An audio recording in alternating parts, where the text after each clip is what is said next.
¿Ya pueden ver la presentación? Sí, señora.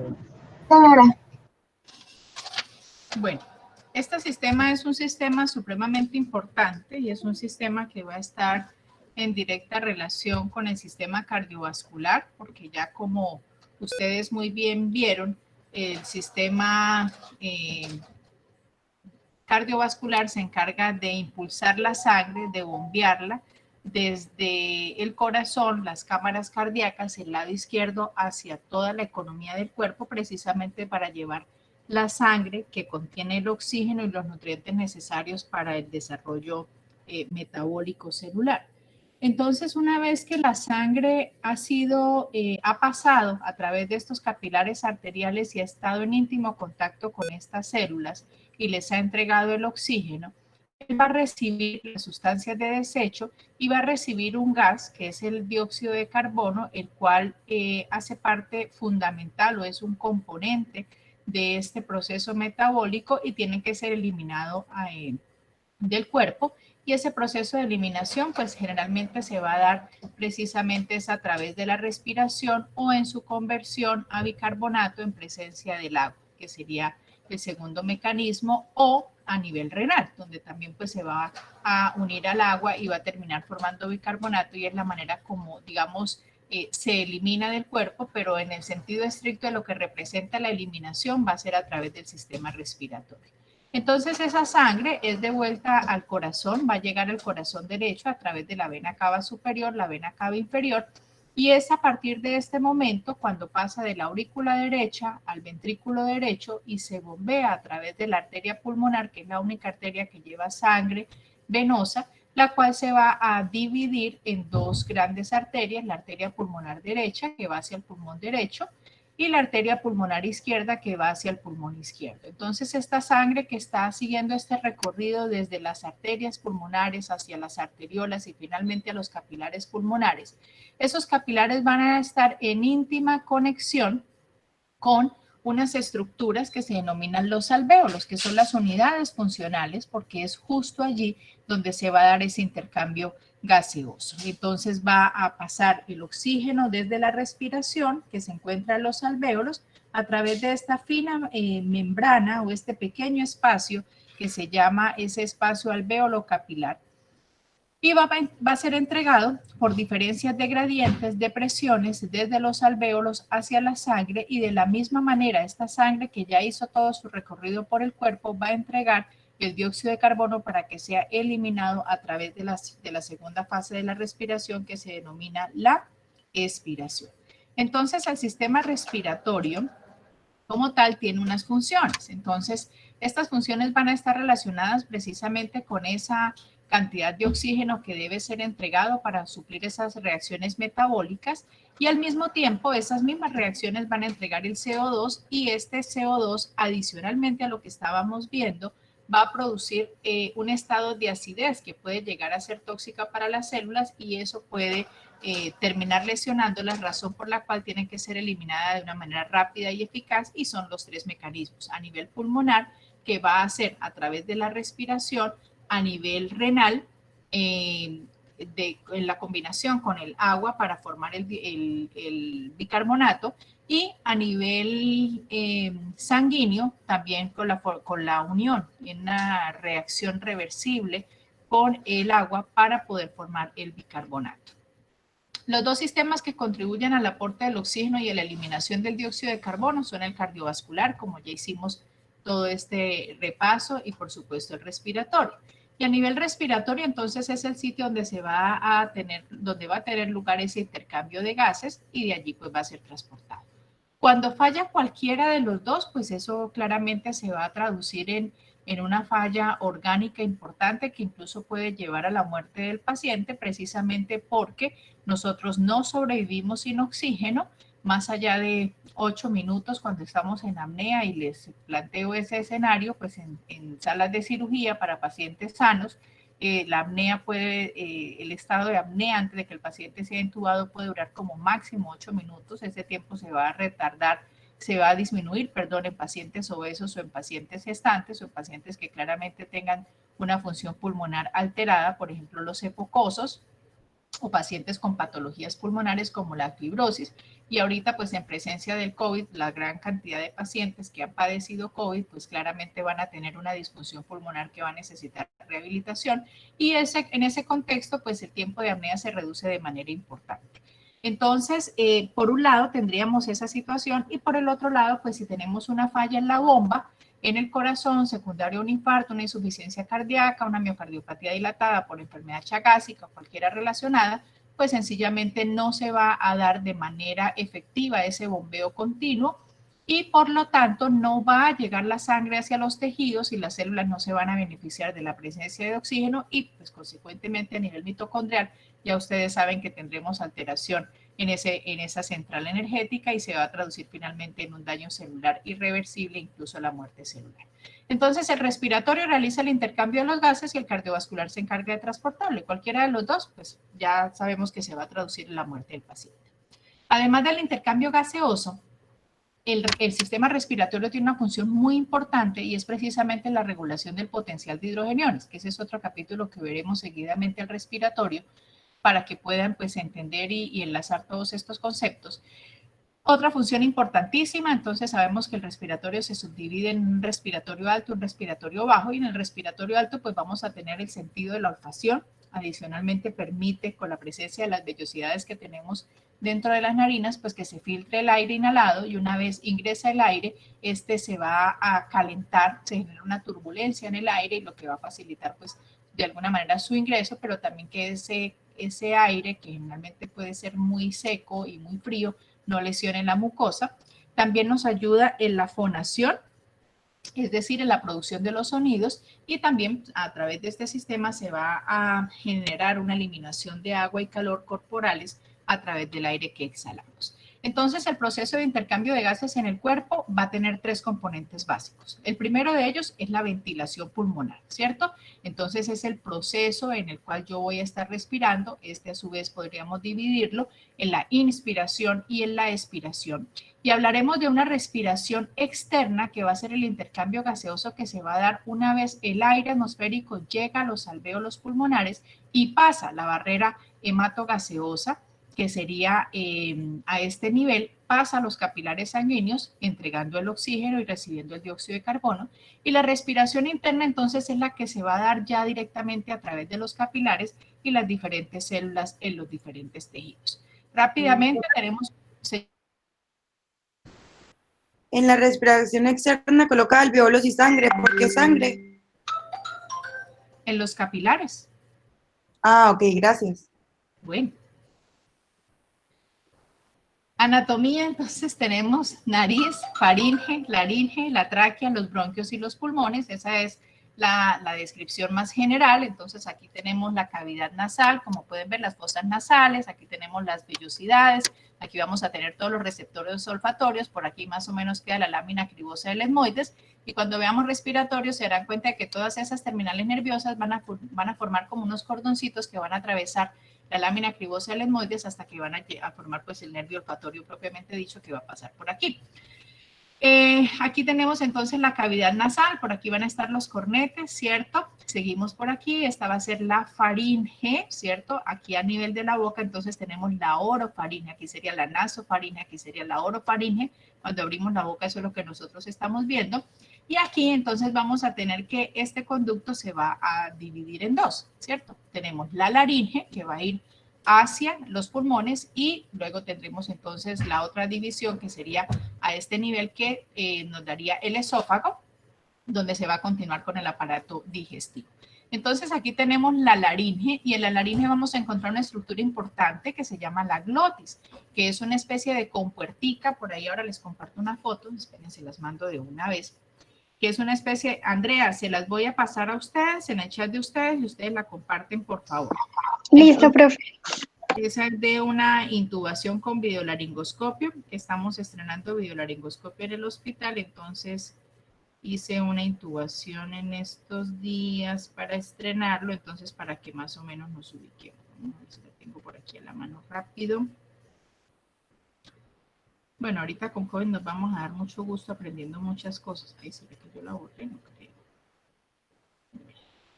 Entonces ahí vamos a encontrar una estructura que se llama la epiglotis, que la epiglotis va a ser como una especie de compuerta. Entonces esa compuertica, cuando nosotros estamos comiendo, es la que va a impedir que los alimentos pues se vayan para la tráquea.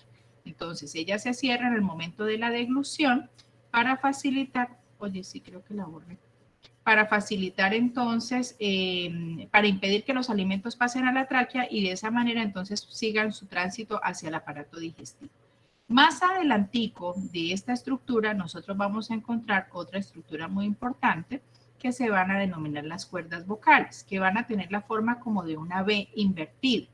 Y estas cuerdas vocales, pues precisamente se llaman así porque son unas especies de cordoncitos que generalmente se ven como de color más blanco, de color azuladito.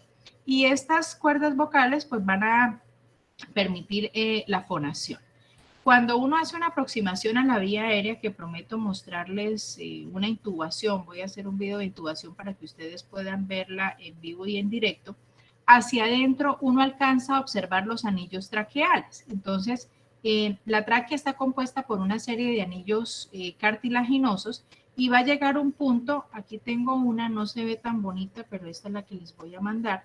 Entonces, miren en su, Andrea y Rubén, por favor, la comparten. Y ya les voy a explicar. Sí, profe, ya. Debo tener otra ahí. Entonces, en la imagen que les voy a mostrar allí, ustedes ahí alcanzan a ver lo que sería la estructura subglótica, ¿sí? Entonces es donde van a estar insertadas esas cuerdas vocales, que son esos dos cordones gruesitos que van a ver. Y si ven un poquito hacia el fondo, donde se ve negro, alcanzan a ver en la parte superior como un semicírculo y en la parte inferior otro semicírculo, y eso corresponde a los cartílagos traqueales. En estos días voy a hacer un video bien chévere y se los comparto. No sé, borré las fotos quizás sin querer. Entonces aquí tenemos los anillos traqueales y vemos que esto se bifurca. Va a ir uno hacia el lado derecho y otro hacia el lado izquierdo. El del lado derecho es más vertical, el del lado izquierdo es más horizontal, precisamente el bronquio mayor, precisamente pues por la presencia del corazón a este nivel, y que el pulmón izquierdo, por el espacio que le resta la presencia del corazón, solamente va a tener dos lóbulos, uno superior y uno inferior, mientras que el pulmón derecho sí va a tener sus tres lóbulos. Y de allí, pues esto se va a continuar ramificando de manera continua. Tenemos muchas ramificaciones, 16 generaciones de ramificaciones, hasta que finalmente vamos a llegar a los alvéolos, que ese bronquiolo terminal junto con ese alvéolo es lo que corresponde a la unidad funcional y estructural del pulmón, que es lo que permite que se dé ese intercambio gaseoso. Y con relación a lo que preguntaba la compañera, ahorita les voy a mostrar unos GIF donde pueden verlo mejor. Entonces, las funciones del aparato respiratorio, tenemos unas funciones en lo estructural que se dividen en dos porciones, como les mencionaba, la respiratoria superior y la inferior, y desde el punto de vista funcional, entonces se van a dividir en dos partes, y esto es muy importante, una porción de conducción y una porción respiratoria. Cuando nosotros hablamos de esa porción de conducción, quiere decir como todos los tubos, como una tubería, por donde va a pasar el aire. Pero por esos tubos no se va a dar el intercambio gaseoso. O sea, así como entra el aire, así va a quedar. Solamente cuando llega al alvéolo, específicamente a esa estructura, es donde se va a dar el intercambio gaseoso, es decir, la verdadera porción respiratoria. Las demás tubuladuras, las 16 generaciones de bronquios que tenemos, es decir, a medida que se va bifurcando, que se van subdividiendo estos bronquios a partir de los bronquios derecho e izquierdo, los bronquios mayores, ellos solamente van a servir para conducir el aire, pero en ninguna de esas estructuras se va a dar el intercambio gaseoso. Allí sí vamos a tener los receptores que estábamos viendo la semana pasada, el viernes creo, que veíamos que los receptores alfa, los receptores beta, esos receptores sí los vamos a tener allí. Y el aparato respiratorio, estas estructuras van a ser susceptibles de que cuando se secreta adrenalina o cuando se inyecta adrenalina o algún grupo de medicamentos como el salbutamol o la terbutalina puedan producir broncodilatación. Aquí ya no voy a hablar de vasodilatación, sino broncodilatación. ¿Listo? Pero ahí no va a haber ningún intercambio gaseoso. El verdadero intercambio gaseoso, esa respiración externa, se va a dar, y de pronto la duda que le generaba a la compañera era la palabra externa. porque es precisamente, se decidió llamarlo así porque es entre el alvéolo y la sangre. ¿La sangre de quién? Del capilar sanguíneo, que como veremos en el GIF que les voy a mostrar, está prácticamente envolviendo el capilar sanguíneo a ese alvéolo y es un espacio supremamente pequeño. Imagínense ustedes, como para que tengan una aproximación, ustedes cogen una hoja de bloc y se dan cuenta del grosor de la hoja de bloc. Entonces es algo, es una laminita, es algo muy pequeñito que permite que pase el oxígeno hacia los alvéolos. Cuando hay una enfermedad, como por ejemplo la que tenemos ahorita, el COVID, secundaria a la reacción inflamatoria, ese diámetro de una hojita de bloc, de ser tan pequeñito, termina convirtiéndose en un bloque de cemento. Entonces, lo que pasaba por ese pequeño espacio, aquí claramente no va a pasar y es lo que lleva al paciente a la disfunción pulmonar. El oxígeno entra, el gas entra, pero el problema es que en este punto donde tiene que pasar, y acuérdese que el oxígeno, el dióxido de carbono, la urea, son gases y sustancias que pueden atravesar libremente las membranas plasmáticas. Ellos no necesitan transportadores, no necesitan un canal especial, ellos pasan por difusión simple. Pues sencillamente no pueden pasar porque lo que era del tamaño de una hoja de bloc ahora termina siendo como un bloque. Entonces es en ese punto y a esa región, a ese intercambio gaseoso se le llama respiración externa, haciendo relación a el aire que viene del exterior, pero cuando ya ese aire se ha convertido en difusión de gases, oxígeno principalmente, hacia el torrente circulatorio y se entrega en el tejido, o sea, ya en el interior de nuestro cuerpo, por eso es que se denomina respiración interna. Nuevamente, entonces aquí ya tenemos otra grafiquita, ven la tráquea y aquí hay un punto que se llama la carina. Ese es un punto que tiene una gran cantidad de receptores que van a ser los receptores que van a permitir el reflejo de oxígeno. Cuando se estimulan esos receptores por resequedad, por bacterias, por algún alérgeno, entonces se desencadena ese reflejo de la tos. Es uno de los puntos importantes.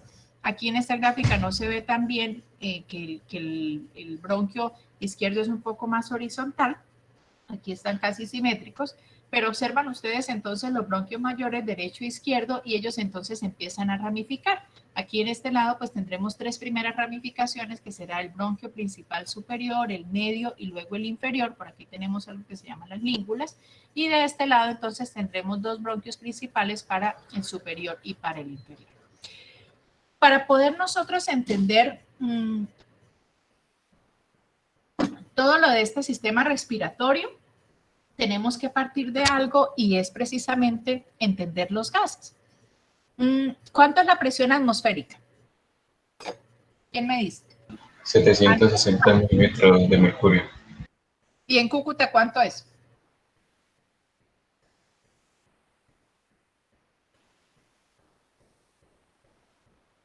¿Quién la saca?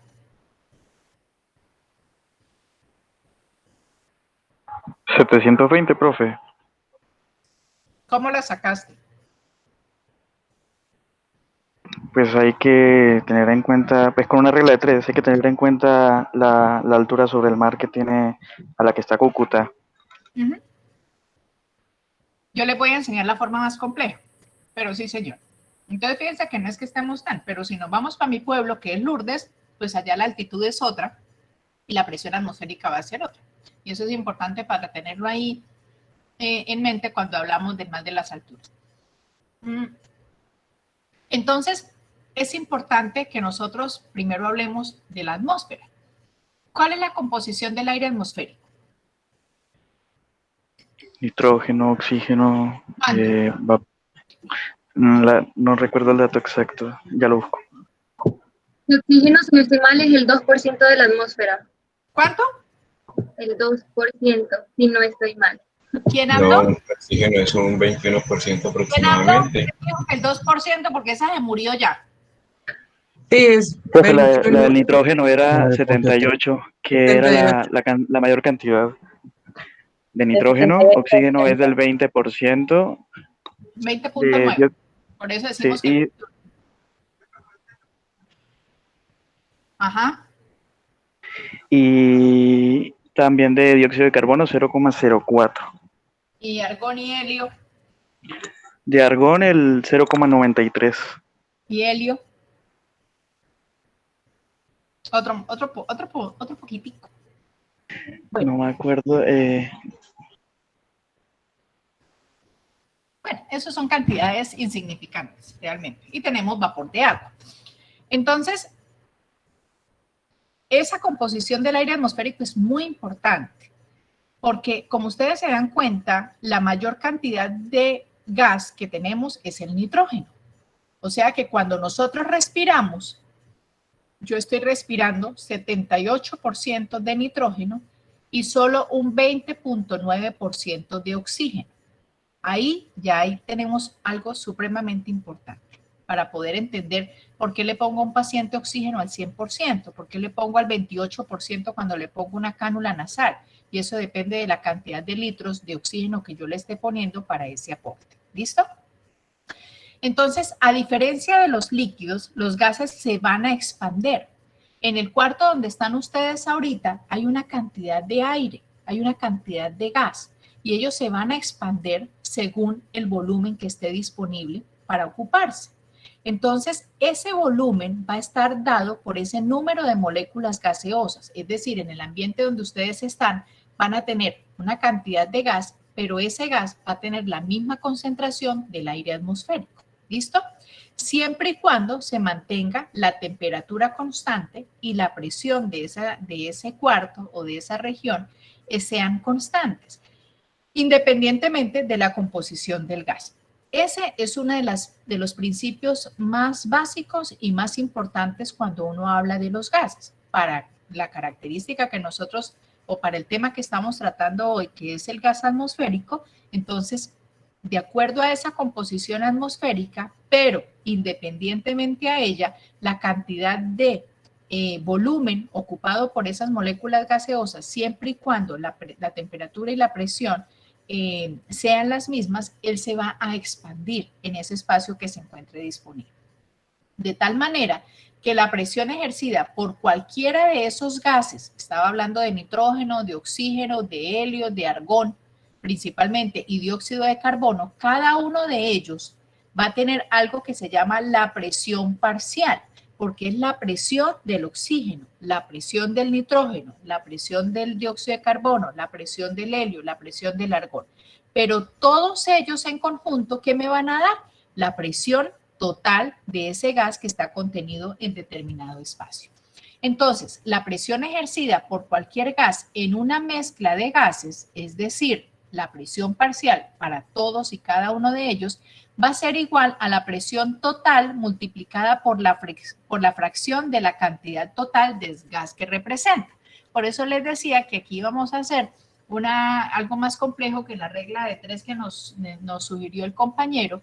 Entonces, ¿yo qué tengo que hacer para poder determinar la presión atmosférica de determinado lugar o para conocer la presión de los gases que vamos a tener en ese aire? Entonces, el oxígeno en el aire seco, aquí ya le estoy quitando el vapor de agua, la cantidad de oxígeno que yo voy a tener en el aire atmosférico o en el aire seco va a ser de 20.98%, no es el 2%, ese paciente ya falleció. Dióxido de carbono 0.04%, nitrógeno 78.06% y argón y helio 0.92%. Cuando nosotros hablamos de la presión a nivel del mar, estamos diciendo que es de 760 milímetros de mercurio o lo mismo que es una atmósfera.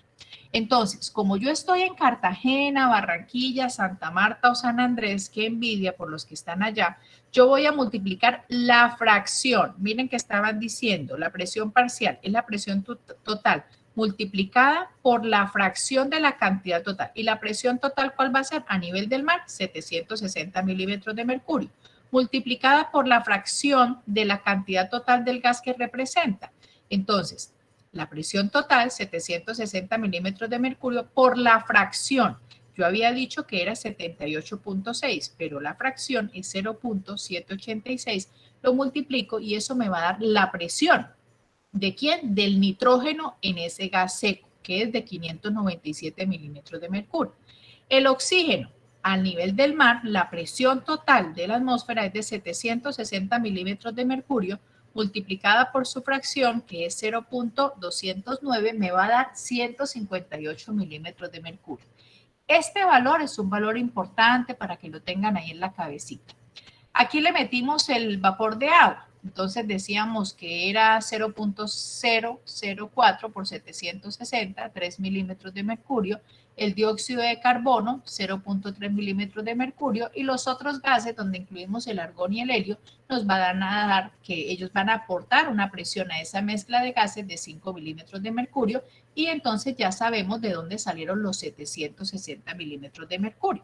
Esa atmósfera o esa presión atmosférica está dada por cada una de las presiones parciales de los gases que lo componen. Es decir, es como si yo tuviera una torta y yo parto esa torta en 5 pedazos diferentes. Más de la mitad de la torta termina siendo nitrógeno. Otro pedacito, que sería el segundo lugar, el segundo tamaño sería para el oxígeno, y pedacitos más pequeños para todos, pero ellos en conjunto me están formando una torta, ¿cierto? Y esa torta tiene una presión de 760 milímetros de mercurio. Claro, este Profe, esa es la ley de Dalton. No, no he llegado a la ley de Dalton. Todavía no. Estoy hablando de la composición de los gases atmosféricos, pero ya vamos a correlacionarla con las leyes de los gases. Ahora quiero que hagan el ejercicio con Bogotá. ¿Cuál es la presión atmosférica de Bogotá?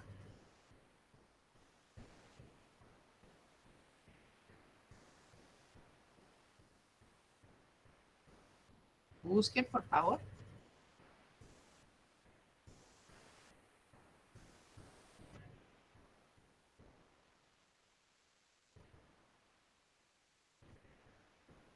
Profe, es 560.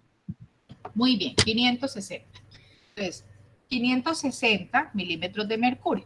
Entonces les hago una pregunta. La composición, no la presión, la composición del gas atmosférico en Cúcuta y en Bogotá es la misma o varía. En Cúcuta no, en Santa Marta y en Bogotá es la misma. Sí, profe. Porque está pues ya relacionado con porcentajes. Pero a mayor altura no disminuyen las cantidades de oxígeno. Eso es Bogotá está a relativo. menor altura, ¿no? Sería composición, no cantidad. Exactamente. Por eso es importante mantener claros estos conceptos. La composición del aire siempre va a ser esta. Siempre va a ser esta. O sea, aquí en el Everest voy a tener la misma cantidad. Lo que va a variar es la presión, ¿sí? Según la altitud. Una cosa es estar aquí abajo al nivel del mar y otra cosa es estar aquí arriba en el Everest. Miren la distancia que hay en sus pantallas desde arriba hacia abajo. Es total, ¿cierto? Entonces, la cantidad de aire disponible va a ser diferente y la presión con la que ese aire tiene que ingresar va a ser diferente, pero eso lo vamos a ir viendo un poco más adelante. Entonces, en este ejercicio que van a hacer ustedes ahora con la altitud de Bogotá o la presión atmosférica en Bogotá, que es de 560 milímetros de mercurio, por favor díganme cuál es la concentración o la presión de esos gases dentro de esa, la presión para esos gases dentro de esa atmósfera. Profe, de nitrógeno es de 440,16 milímetros de mercurio. De oxígeno es de 117,04. Entonces observan ustedes la diferencia de 100 a 158 para que ingrese con una presión, porque aquí lo que nos interesa es la presión con la que el aire va a ingresar a los pulmones, la disponibilidad que vamos a tener. Entonces hay una variación supremamente importante. Eso lo van a tener allí. Entonces, los gases van a tener la capacidad de difundir de unas áreas donde la presión es mayor a otras áreas donde la presión es más baja, ¿cierto? Y eso se parece a un concepto que veíamos en los iones cuando hablábamos de los gradientes, de un gradiente de mayor concentración a un sitio de menor concentración. Y esto va a depender precisamente de dos variables importantes. Uno, la velocidad de difusión, la rapidez con la cual se va a difundir ese gas según ese gradiente de concentración. Y la segunda variable muy importante es la naturaleza de la barrera entre las dos áreas. Una cosa es tener una hoja de bloque como membrana o como barrera hematogaseosa y otra cosa es tener un bloque de concreto. Por lo tanto, la velocidad, la difusión como tal se va a ver comprometida. Y eso es lo que ustedes deben tener claro cuando se habla de las enfermedades pulmonares. Cuando hay un daño estructural, por un lado, que puede ser que el alvéolo se rompió, que el alvéolo está infectado, que hay una neumonía. Entonces, mi problema no es en la membrana como tal o en el espacio intersticial entre las células del alvéolo y el capilar, sino mi problema es que el alvéolo se llenó de agua en el edema pulmonar, de materias, de detrius, como en la neumonía, ¿cierto? Que termina convirtiéndose pues en una estructura mucinosa, purulenta, o como en la enfermedad que tenemos ahorita, que es el COVID, que se convierte en una reacción súper inflamatoria que distancia, aleja el espacio entre el alvéolo capilar, entre el alvéolo pulmonar, perdón, y el capilar sanguíneo. Cuando una mezcla de gases está en contacto y se permite que se equilibre con un líquido, cada gas en la mezcla se va a disolver en él, pero hay unos gases que tienen la capacidad de disolverse mejor que otros. Por ejemplo, el dióxido de carbono se disuelve bien, dependiendo de la presión, en el agua. O ustedes no lo han visto cuando destapan una gaseosa. Cuando ustedes están destapando la gaseosa, antes de destaparla, ese líquido fue introducido dentro de ese recipiente a una presión determinada. Y esa presión hizo que ese gas se mezclara con el líquido. Cuando ustedes destapan la gaseosa, entonces escuchan el siseo, ¿cierto? Del gas que está saliendo, que se está escapando. Ese es otro principio de que por qué se le pone dióxido de carbono, etcétera, pero es para que ustedes más o menos puedan entender este párrafo. Entonces, cuando una mezcla de gas está en contacto, se permite que se equilibre con un líquido y cada gas en la mezcla se va a disolver en él según su presión parcial y su solubilidad del líquido. Entonces, la presión parcial de ese gas con la que fue introducido y es diferente a la presión que estamos hablando de la atmósfera. Fue una presión que se genera, que se da pues precisamente para este producto, la gaseosa, la Coca-Cola, como la quieran llamar, y la solubilidad en el líquido. El dióxido de carbono es mucho más soluble que el oxígeno. Por eso cuando hablemos del transporte de los gases, veremos que el oxígeno va a ser transportado de dos maneras principales. Una, que va a ser directamente a través de la hemoglobina, que es el porcentaje supremamente alto, más del 90%, y una pequeña fracción del oxígeno va a circular o va a mezclarse o va a ser transportado mejor a través del torrente sanguíneo. Mientras que el dióxido de carbono, un 7%, puede ser transportado directamente disuelto en el plasma sanguíneo. Es mucho más soluble con respecto al oxígeno. La presión parcial de un gas en un líquido es la presión que la fase gaseosa, o sea, mientras está en esa fase, en equilibrio con la líquida, producirá la concentración de las moléculas de gas que se encuentran en el líquido. Rápidamente, la anatomía de los pulmones, entonces ya pasamos las fosas nasales, la faringe, el aire se calienta, toma vapor de agua, el aire inspirado pasa por la tráquea, llega a los alvéolos a través de los bronquios y conductos alveolares, entre la tráquea y el conducto y el saco alveolar, los conductos respiratorios se van a ir dividiendo 23 veces. Pero estas primeras 16 divisiones van a formar una zona conductora del aire, es decir, en este punto no se va a dar ningún intercambio gaseoso, solamente va a transportarlo desde el interior hacia el exterior, ¿sí? O desde el exterior hacia el interior. Y estas primeras 16 divisiones están formadas por los bronquios, los bronquiolos y los bronquiolos terminales. Las 7 divisiones restantes van a formar algo que se denominan las zonas de transición, es decir, entre las funciones de conducción y respiración, donde se va a dar el verdadero intercambio gaseoso, que van a estar formadas por los bronquiolos respiratorios, los conductos alveolares y las unidades funcionales, que son los alvéolos propiamente dichos. Estos alvéolos van a estar rodeados por los capilares pulmonares, así como si ustedes tienen una bolita de icopor y cogen un rollo de lana y empiezan a enrollarlo, tal cual. Así es como van a ver ustedes en las gráficas los alvéolos unidos o en estrecha comunicación con los capilares. Y Las estructuras entre el aire y la sangre capilar, a través de las cuales difunden el oxígeno y el dióxido de carbono, en general son excesivamente delgadas. Por eso les ponía el ejemplo como del calibre de una hoja de bloque, como para que puedan interpretarlo respecto a lo que sería un bloque de concreto.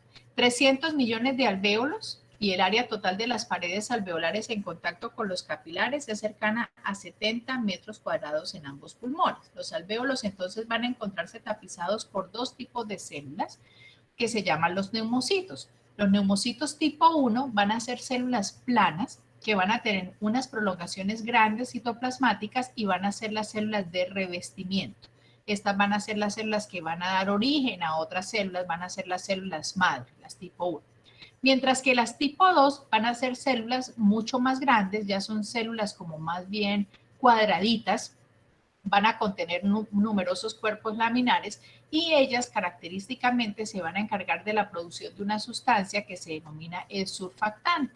El surfactante es la sustancia tensoactiva, es decir, la sustancia que va a impedir que por presión radial el alvéolo se colapse, es decir, que las paredes del alvéolo se pongan juntas y eso va a traer como consecuencia que se requiera una presión de oxígeno mayor para poder meter el oxígeno a los pulmones y de esa manera reclutar o reabrir esos alvéolos pulmonares para garantizar pues zonas de intercambio gaseoso. Otras estructuras que vamos a tener allí son los macrófagos alveolares pulmonares, los linfocitos, las células plasmáticas y las células captadoras. Profe, Entonces, señor. profe, entonces el neumocito tipo 1 se encarga del intercambio gaseoso y del tipo 2 de secretar el surfactante.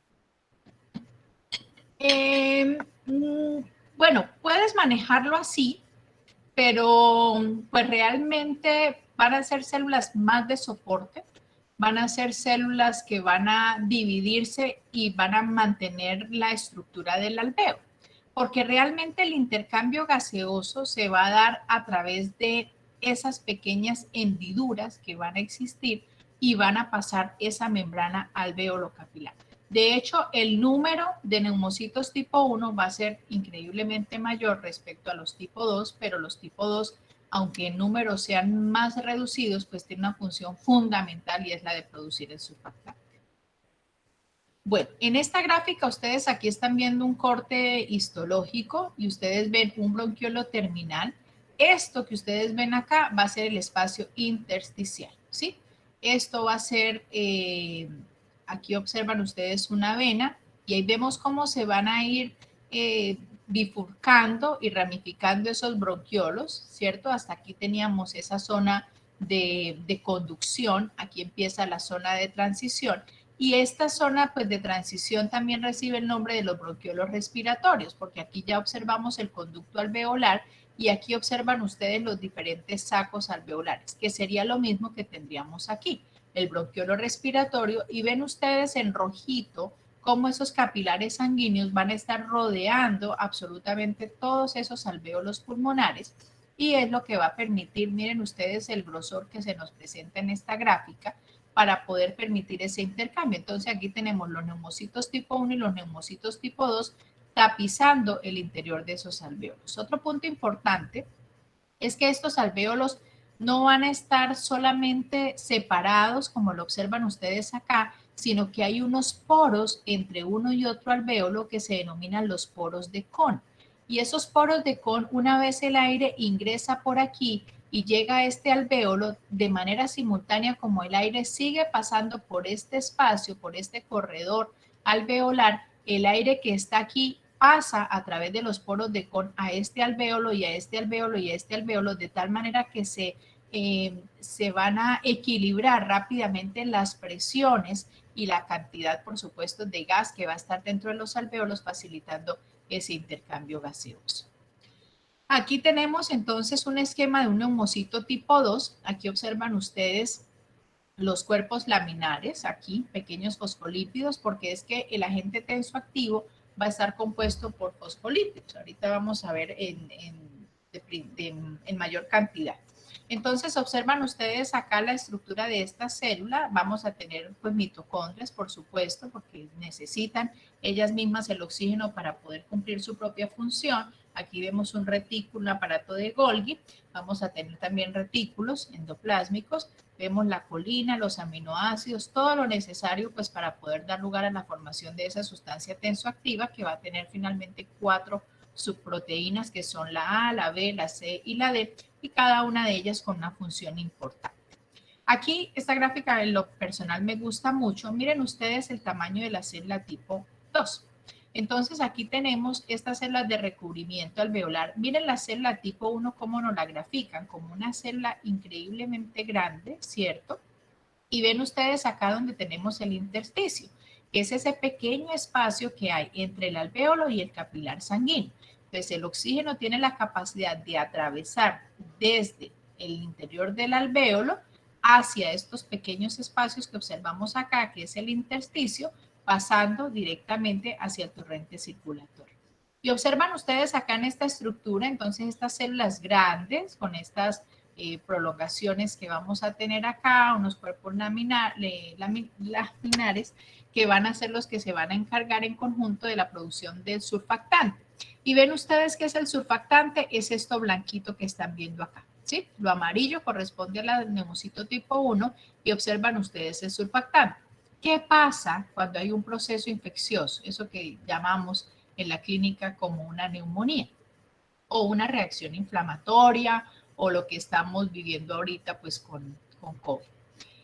Entonces se genera una reacción inflamatoria, hay una activación de las células de defensa del cuerpo, se activan los neutrófilos, esto ustedes pues me imagino que lo están viendo en inmunología.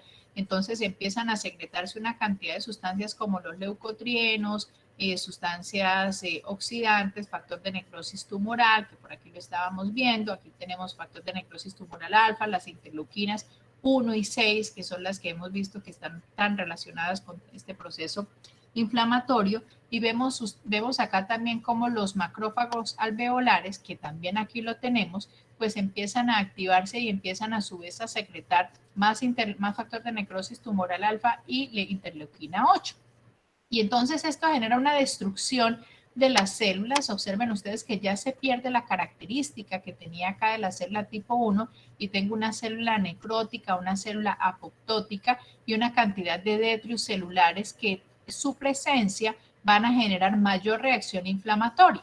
Entonces miren ustedes lo que era la membrana hialina, que era el soporte que teníamos en esta célula, cómo se ha engrosado, y además el alvéolo ha terminado ocupado por esta gran cantidad de células que cuando uno lo ve macroscópicamente pues es moco y pus, ¿cierto? Pero cuando se ve al microscopio pues se identifican cada una de estas sustancias y claramente hay una pérdida en la integridad de la membrana generada por el surfactante, y este es un alvéolo que no va a servir para el intercambio gaseoso, es decir, el oxígeno llegó por aquí con el aire que el paciente inhaló, pero por todo este espacio el oxígeno no pasó.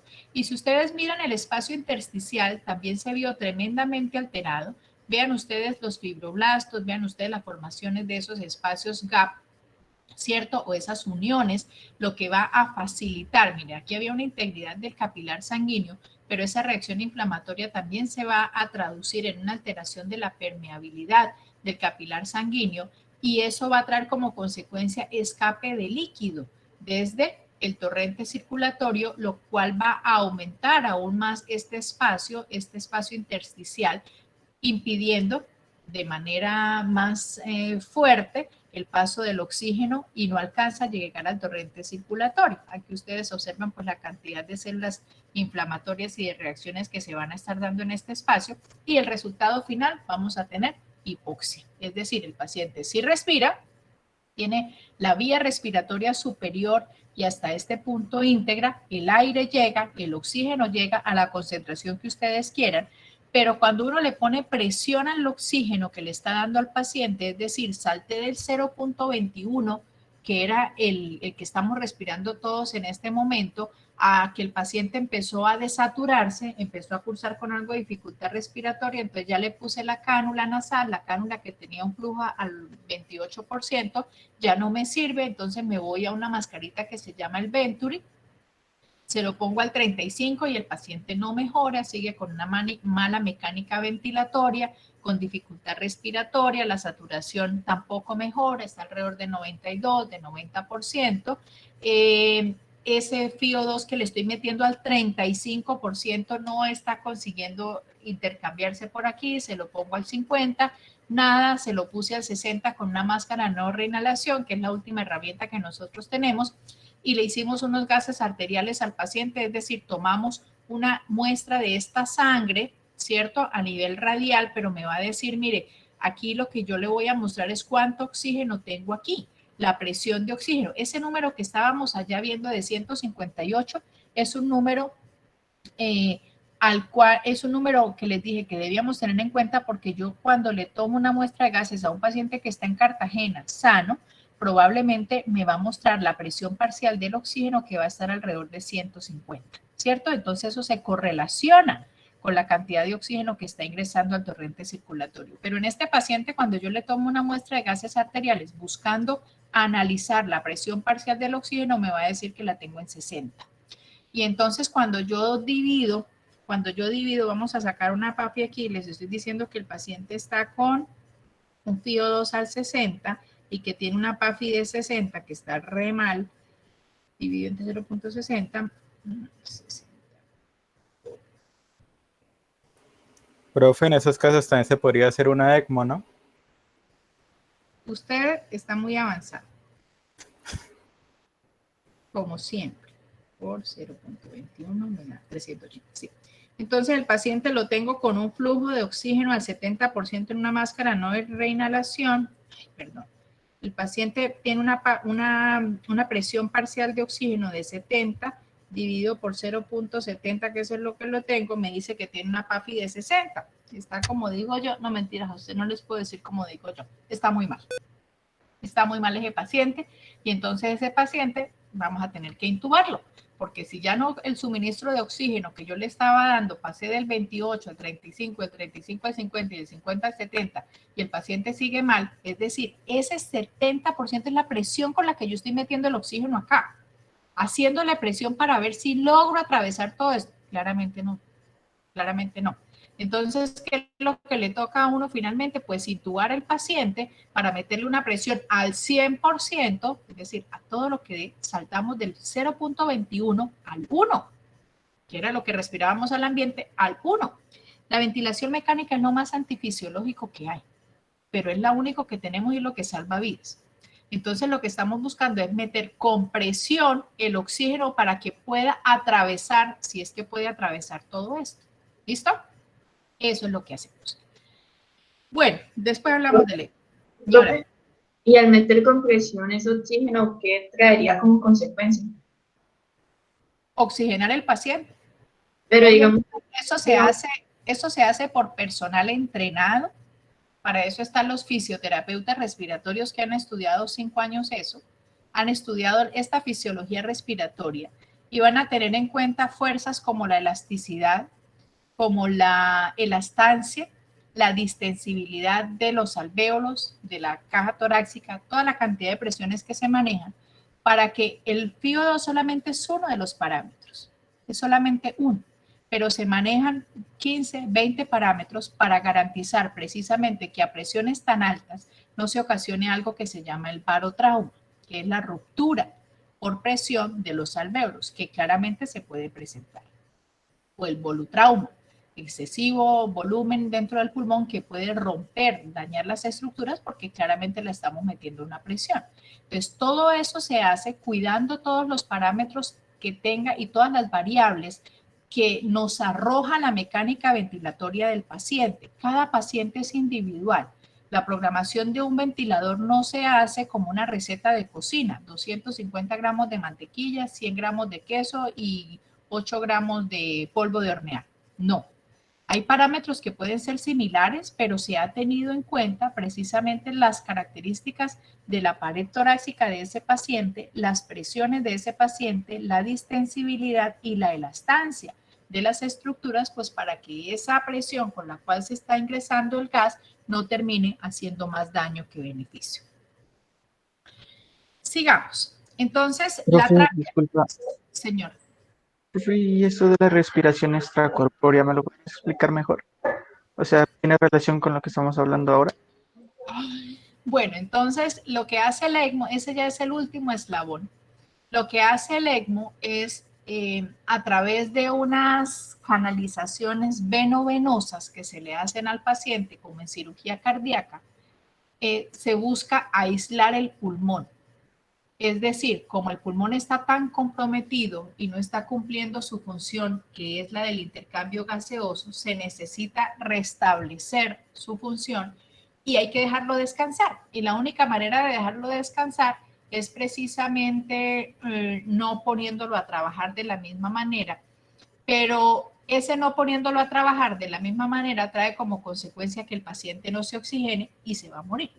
Entonces, lo que hace a grandes rasgos, solo para explicárselos ahora, la circulación extracorpórea es pasar la sangre del paciente a un pulmón artificial, una máquina que se va a encargar de suministrarle, de sacar el dióxido de carbono, de sacar parte de los metabolitos de desecho que pueden ser eliminados a través de la respiración de esa sangre y meterle oxígeno. Entonces esa sangre queda oxigenada y por otra vía venosa va a ser devuelta al corazón derecho, ya oxigenada, y de ahí pues entonces al corazón izquierdo, perdón, y de ahí que pueda ser pasado entonces hacia toda la circulación. Pero el intercambio gaseoso se aísla del pulmón del paciente, se mantiene en membrana, lo que traduce el ECMO es respiración a través de una membrana extracorpórea. Entonces lo que se hace es que la máquina se encargue de suministrar el oxígeno que el paciente en este momento no puede pasar a través de esta interfase porque está muy inflamada, mientras se va dejando descansar el pulmón y se recupera de esa respuesta inflamatoria. Porque en el contexto actual tenemos que el cuerpo lucha contra la presencia, hablando de COVID, la presencia de un virus. El virus lo que hace es desencadenar una respuesta inflamatoria, eso es, pero la respuesta inflamatoria, la magnitud de la respuesta depende del individuo. Hay pacientes que generan una respuesta inflamatoria severísima, que es lo que los lleva a la muerte, los lleva a la ventilación mecánica, y que pueden durar 15, 20 días, un mes. Esta semana, hace 15 días salió un paciente que estuvo con nosotros 50 días y salió caminando. Y fue un paciente al cual todos le batallamos muchísimo y salió. Y es satisfactorio. Y era un paciente joven, 32 años, sin ninguna comorbilidad. Como hay otros pacientes que tengan esas comorbilidades, entonces la respuesta inflamatoria es tremendamente severa. Y por un lado, tengo el problema de la respuesta inflamatoria que no se queda solamente en el pulmón, sino que la respuesta inflamatoria se traduce al corazón. Estos pacientes hacen miocardiopatía, se traduce a procesos infecciosos sobreagregados, se traduce a un daño endotelial, que es lo que ha producido los accidentes cerebrovasculares, no solamente cerebrovasculares, sino también tromboembolismos pulmonares y mesentéricos. Y entonces lo que se busca pues es básicamente aislar el pulmón para poder trabajar esa respuesta inflamatoria, pero antes de tomar esa decisión pues se han tomado otras estrategias. Ese ya es el último eslabón, o sea, un paciente que en este contexto, estoy hablando de COVID o de SRA, se pone primero en posición prono, es decir, boca abajo, se hacen ciclos 18-6, son 3 ciclos, o sea, son 72 horas que va a estar en esos cambios de posición. Y inmediatamente como el paciente se pone boca abajo, mejora la PAPI, inmediatamente. Eso es, paciente de 80 ya asciende a 160, 180, y lo que buscamos es que entre más tiempo esté en prono, pues que se mejore ese nivel de oxigenación en simultánea como se está manejando la respuesta inflamatoria, porque pues el virus no tiene cura. Y ninguno de los medicamentos que se plantearon ha servido. De hecho, esta semana ya los 2 últimos creo que ya nos quedamos sin herramientas. Bueno, ese es un panorama muy desesperanzador, pero no es el motivo de la clase. Pero el ECMO es el último eslabón. ¿Listo? ¿Cuándo se utiliza el ECMO? Cuando estas medidas de posición prono, todo el tratamiento, no dan resultados. Hay pacientes que se han pronado hasta por 21 días, que fue lo máximo que dijo el PROCEBA, que fue el artículo o el estudio que nos permitió llegar a este conocimiento. Y es en ese punto, de acuerdo a otras características, cuando se toma la decisión de que el paciente tiene que ser enviado a circulación extracorpórea. En Colombia, el grupo más fuerte es el grupo del doctor Leonardo Salazar, en Bucaramanga. Creo que tienen unos índices de éxito bastante importantes. Acá de Cúcuta, de los 3 pacientes que se enviaron, 2 se recuperaron, una súper bien, un 95%. La otra paciente también mucho, pero tuvo algún compromiso cerebrovascular por la misma respuesta de COVID. Y el tercer paciente, muy querido para mí, desafortunadamente no salió. Entonces no es algo que se haga de manera rutinaria. Además, como el SRA, que es, digamos, la indicación más clara, el síndrome de distrés respiratorio del adulto, no se presentaba con tanta frecuencia, o sea, la verdad es esa. Pero ahorita, pues en pandemia todo es eso. Las UCIs están abarrotadas de eso. Si me preguntan si hay un infarto, les digo no tienen, yo no he visto un infarto hace 7 meses. Accidentes cerebrovasculares, sí, tuve 2. Uno por enfermedad cardiovascular, nada con COVID, y el otro sí por COVID. Entonces, ahorita pues obviamente es lo que más se está haciendo y es lo que más se está buscando, pues tratar de llevar los pacientes a ECMO de manera temprana, pero pues hay una limitación en ese recurso, ¿no? Primero, la terapia cuesta como un montón de plata, pero igual toda la población tiene derecho a ella, todo, solamente pues que cumple los criterios para poder ser llevado a la terapia. Bueno, espero haberte dado respuesta. Siguiendo, entonces la tráquea y los bronquios tienen cartílago en sus paredes, pero poco músculo liso, están recubiertos por un epitelio cilíndrico ciliado que contiene glándulas mucosas y serosas, y los cilios van a llegar hasta la subdivisión de los bronquiolos respiratorios. Esos cilios tienen una función muy importante porque ellos son como las escobitas que están barriendo todo el tiempo. Dentro de todas las células que encontramos aquí vamos a encontrar unas células caliciformes que van a ser las células que se van a encargar de la producción de moco. Entonces ese moco se va a producir pues de manera continua, va a mantener como hidratada la estructura, pero estos cilios se van a encargar pues de barrer todos los detritus, todas las bacterias, todo lo que se ha producido, y finalmente hasta que llega a la tráquea y de allí pues a través de un esfuerzo expiratorio se saca al exterior. Las paredes de los bronquiolos y los bronquios están inervados por el sistema nervioso autónomo. Tenemos receptores muscarínicos, como estábamos viendo la semana pasada, y la descarga colinérgica pues va a causar broncoconstricción. ¿Se acuerdan lo que estábamos hablando de la nicotina? Entonces, aquí encuentran ustedes algo de esa explicación. En el epitelio bronquial, en el músculo liso y en las células cebadas hay receptores adrenérgicos beta 1 y beta 2, muchos de ellos no están inervados. En los seres humanos los receptores beta 2 son los que predominan cuando se inhalan o se inyectan agonistas beta, por ejemplo el isoproterenol, que va a producir broncodilatación y disminuye la secreción bronquial, o el salbutamol que les estaba mencionando. Entonces van a producir broncodilatación, que es parte del tratamiento, por ejemplo, en los estados asmáticos o el bromuro de ipratropio para receptores muscarínicos en pacientes con enfermedad pulmonar obstructiva crónica. Entonces, ahora sí vamos a empezar a hablar de lo que es la fisiología respiratoria. Entonces, tenemos la primera fase de esas 3 que estábamos mencionando, de esos procesos, es la ventilación pulmonar.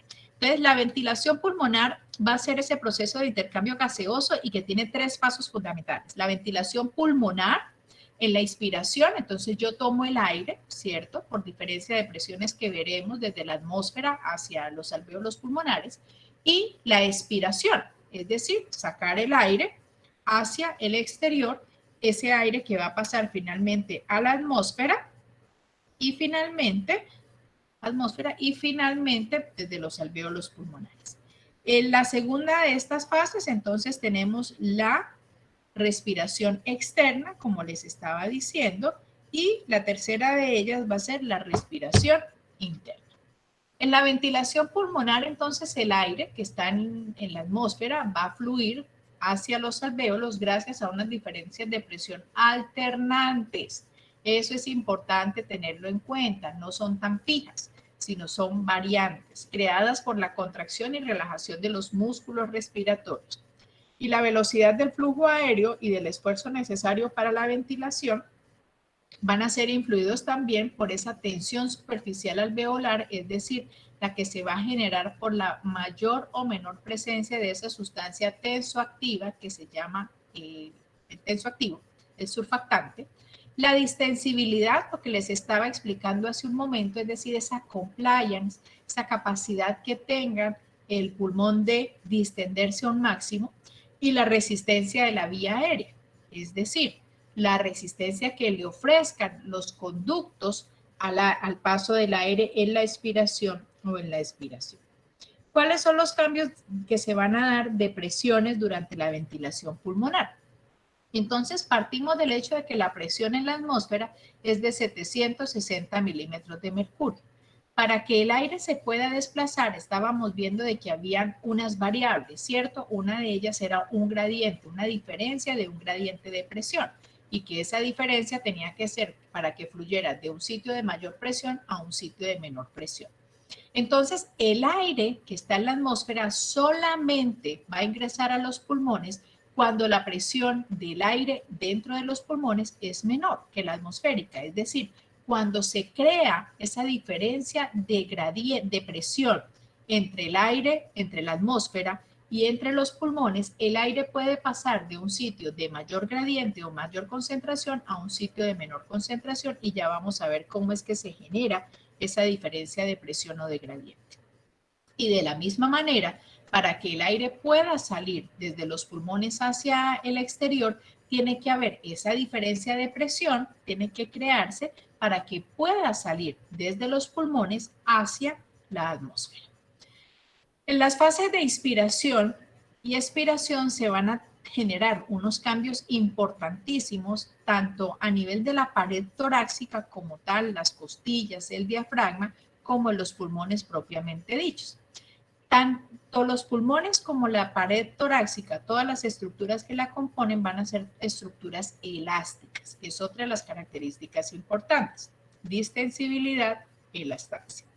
Antes de que nosotros tomemos aire, antes, o sea, es decir, estamos en apnea, no estamos respirando, la presión dentro de los pulmones va a ser exactamente igual a la presión atmosférica, lo cual, si son iguales, me va a dar el valor de 0. Normalmente va a existir una pequeña capa de líquido entre los pulmones y la pared torácica. ¿Qué hay entre los pulmones y la pared torácica? Dos pleuras, ¿cierto? Tengo una pleura visceral, que es la pleura que está adosada firmemente al parénquima pulmonar, y tengo una pleura parietal, que es la pleura que va a estar unida a la reja costal, es decir, a la pared torácica. Ellas están pegaditas, es como cuando ustedes, no sé si alcanzaron a ir o cuando tengan la oportunidad de ir, pero es como si ustedes cogieran dos cubreobjetos y les ponen una gotica de líquido. Intenten desprender los dos cubreobjetos, seguramente se les van a partir, ¿cierto? Sin embargo, son dos estructuras independientes y hay una capa de líquido en su interior. Pero cuando ustedes mueven un cubreobjeto sobre el otro cubreobjeto, es decir, lo deslizan, lo desplazan, se pueden mover. Lo mismo pasa con las pleuras. A pesar de que son estructuras independientes y que existe una pequeña cantidad de líquido, eso va a facilitar el movimiento de las pleuras. Solamente se van a separar de manera importante cuando hay un derrame. Cuando hay una capa de líquido, por ejemplo, secundario a un cáncer, o cuando hay un derrame pleural. Entonces es allí donde se van a separar como tal. Y eso va a traer unas consecuencias, claramente, porque estamos hablando de distensibilidad y de elastancia, y de unas presiones en una estructura que no es rígida como el cráneo, para lo que estábamos viendo, porque aquí el tórax va a estar compuesto por unas estructuras que son las costillas, pero ellas van a movilizarse según la atracción que ejerzan los músculos respiratorios para elevarlas u horizontalizarlas. Y adicionalmente tengo la presencia del diafragma, que me va a generar un mayor espacio para ese ingreso del aire. Entonces, los pulmones se van a deslizar con facilidad sobre la pared torácica, pero van a ofrecer resistencia al estiramiento, tal como se van a desplazar dos pedazos de vidrio mojados, pero que no se dejan separar. Entonces, la presión de ese espacio que está entre los pulmones y la pared torácica es lo que se denomina la presión intrapleural, y característicamente esta presión siempre es subatmosférica, es decir, una presión que es más baja, discretamente más baja que la presión de la atmósfera. Es decir, si yo tengo 760 milímetros en la atmósfera, esta presión intrapleural debe estar alrededor de 758 a 756 milímetros de mercurio. Esa es la explicación de por qué cuando un paciente tiene una herida por arma blanca, le dieron una puñalada en el pulmón, hay que tapar el huequito antes de suturarlo, antes de pasarle el tubo a tórax, antes de lo que vayan a hacer, precisamente porque como esta presión es subatmosférica, va a empezar a perder el aire por ese lado y va a terminar colapsando el pulmón y va a ser pues un neumotórax. Los pulmones se van a distender al momento de nacer. Esa fisiología es muy bonita, yo no sé si ustedes la habrán leído, pero ustedes saben que cuando nosotros estamos en vida intrauterina, los pulmones, mejor, no tienen la función respiratoria. Esa función respiratoria o ese intercambio gaseoso está dado es a través del torrente circulatorio a través de la placenta, ¿cierto? Entonces el oxígeno de la mamita va a pasar a la sangre de la placenta y a través de la placenta y la arteria pulmonar, a la arteria, umbilical, entonces va a pasar y va a oxigenar toda la circulación del bebecito y bueno, el mismo recorrido pero por la vena pulmonar. Cuando nosotros nacemos o cuando el bebé nace, ese primer aliento que él está tomando, ese primer llanto que se está generando, va a hacer que el líquido que estaba contenido en los pulmones, que era el líquido amniótico, el bebé ¿qué hace? Traga y orina el líquido amniótico, y en ese traga y orina, pues gran parte de ese líquido se va para los alvéolos pulmonares. Entonces, cuando el niño nace y llora, esa diferencia de presión, eso que se genera a través del llanto, hace que se empuje ese líquido que está dentro de los alvéolos y pase al torrente circulatorio, además de que hay una serie de cambios importantes que se van a dar a nivel cardíaco. Entonces, el pulmón se distiende automáticamente y ese estímulo también va a favorecer que los neumocitos tipo 2 empiecen a producir mayor cantidad de surfactante y puedan evitar el colapso alveolar. Entonces, cuando se nace, los pulmones se distienden en este momento y al final de una expiración normal, la tendencia va a ser a separarse de la pared torácica, pero esa tendencia va a estar contrarrestada por la tendencia de la pared torácica a moverse en el sentido opuesto. Es lo mismo que veremos en las flechitas del surfactante. Si la pared torácica se abre, lo que les estaba diciendo, entonces el señor que recibió la puñalada estaba rezando el rosario y le dieron una puñalada, entonces como la presión de allí la presión que tenemos allí es subatmosférica, entonces se va a desocupar ese pulmoncito de aire y va a terminar colapsándose el pulmón. Si los pulmones pierden su elasticidad, el tórax se va a expandir y adquiere la forma de tonel. Y esto se va a presentar sobre todo en los pacientes que son fumadores. Entonces van a terminar haciendo una enfermedad que se llama el EPOC, enfermedad pulmonar obstructiva crónica tipo fibrosis pulmonar. Al final de la inspiración, es decir, inspire aire, se va a dar un rebote pulmonar y ese rebote es el que va a expandir el tórax a la posición expiratoria. Es decir, cuando yo estoy tomando el aire, entonces se va a dar un proceso. Primero debo partir de que hay una presión subatmosférica. ¿Y dónde es esa presión subatmosférica? ¿En qué estructura? Intrapleural. Intrapleural. Mientras ustedes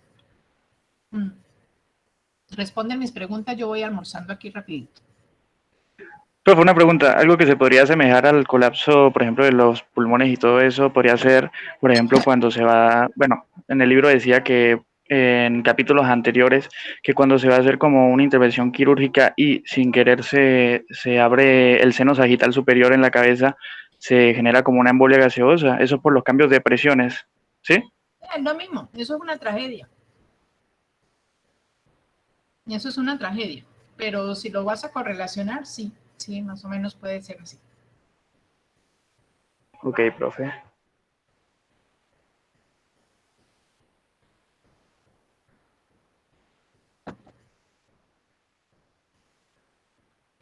Perdón. Bueno, entonces, ¿qué es lo que pasa?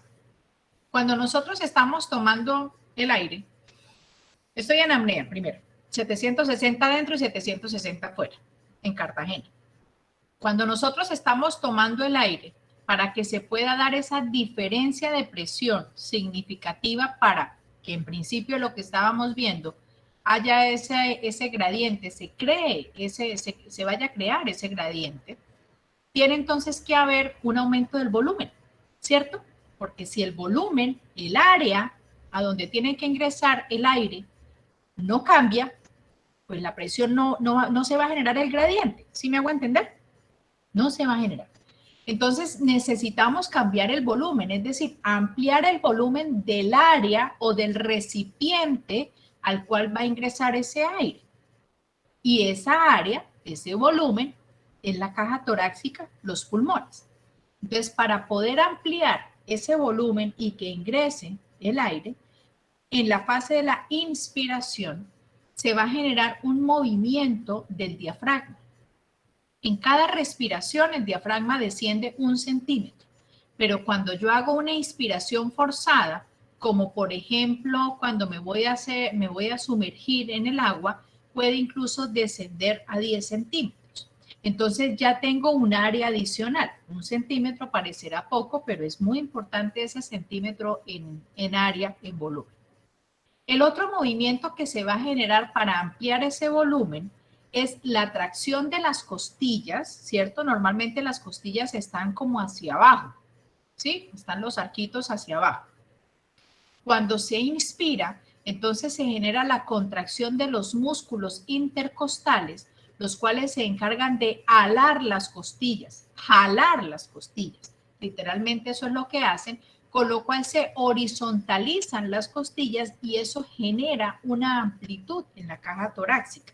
Es decir, a través de estos dos mecanismos yo estoy ampliando el volumen, agrandando el volumen, y al agrandar el volumen, entonces el aire va a pasar de un sitio de mayor presión a un sitio de menor presión. De menor presión, ¿por qué? Porque inicialmente tenía 758 milímetros a nivel intrapleural y ahora con este movimiento que se está generando, con esa tracción, está cayendo a 756 milímetros de mercurio. Y esa caída, ese movimiento que se está generando a través de la caja torácica, también va a hacer que ya en el interior del pulmón, porque esta es la presión intrapleural, que ya en el interior del pulmón también haya una caída de los 760 que tenía igualando la presión atmosférica a 758 o 757 milímetros de mercurio.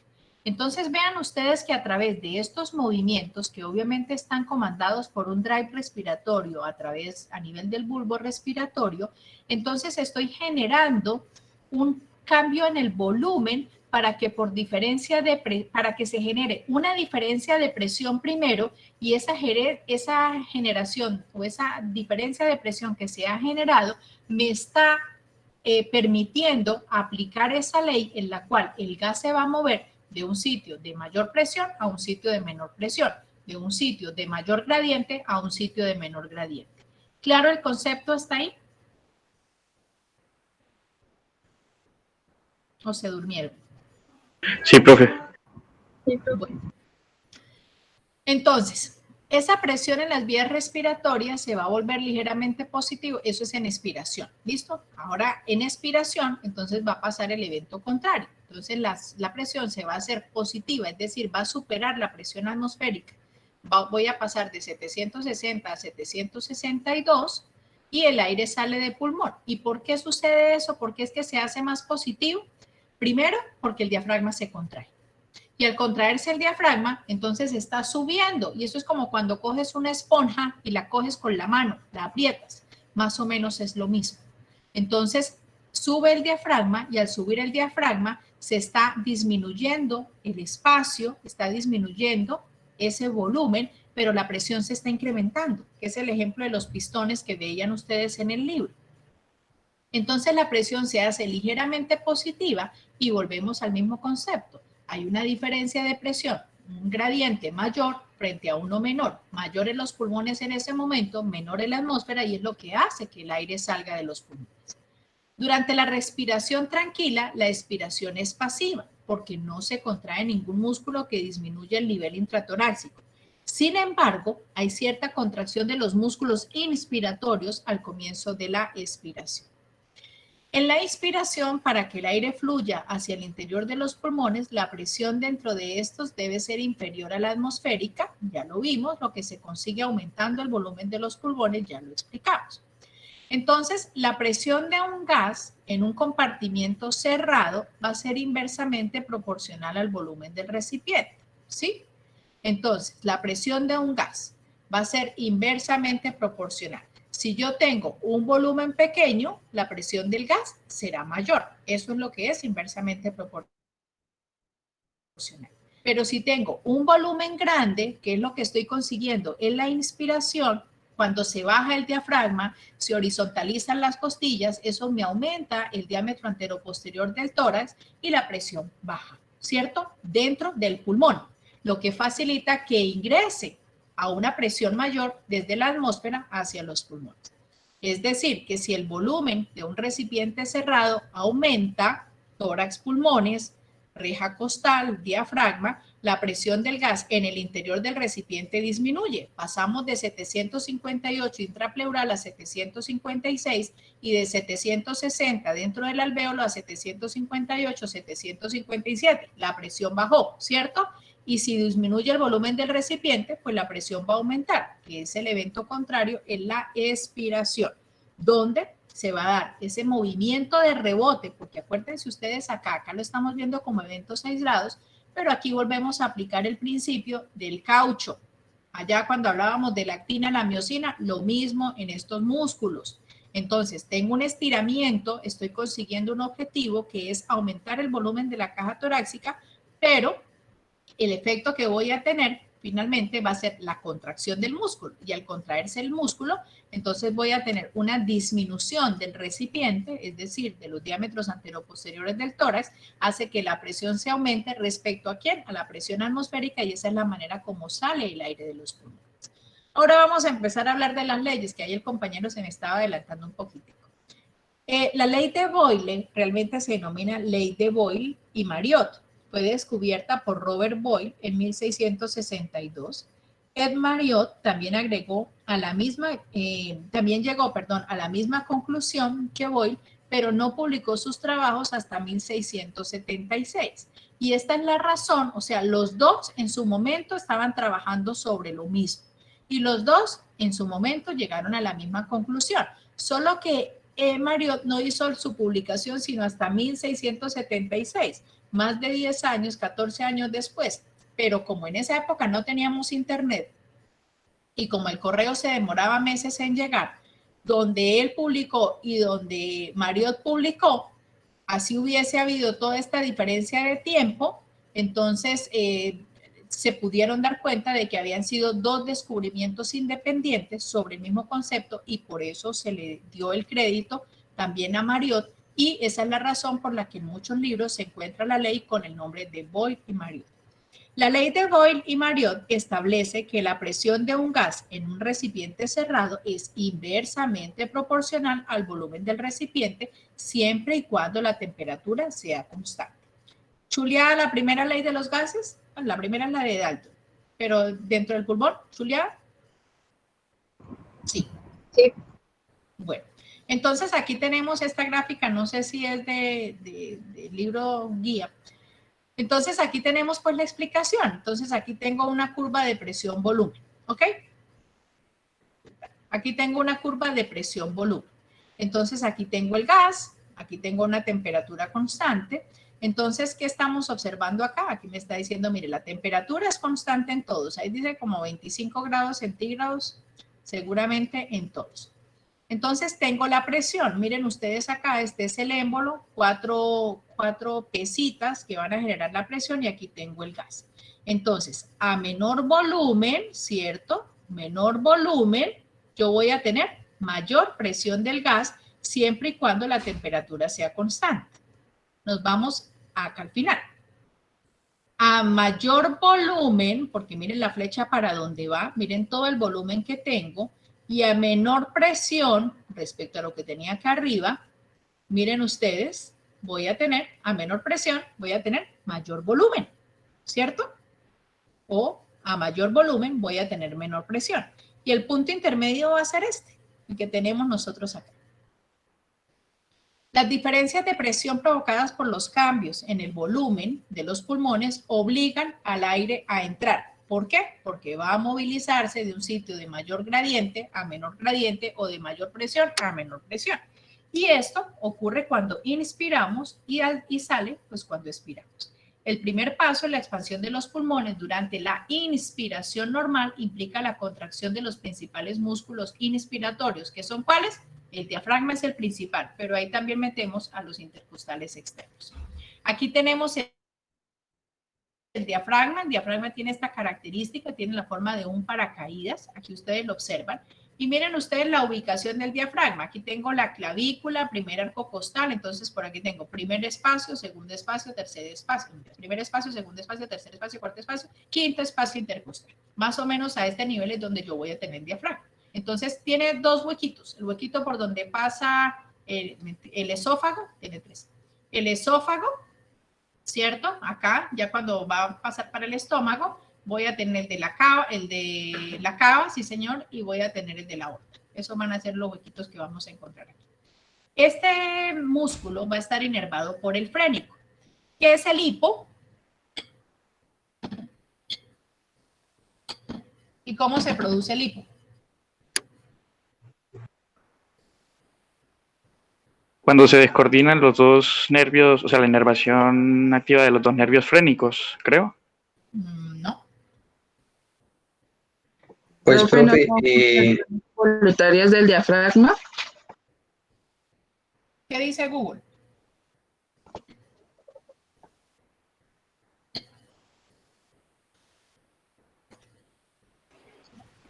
Dice contracción espasmódica involuntaria y repetitiva del diafragma y de los músculos intercostales.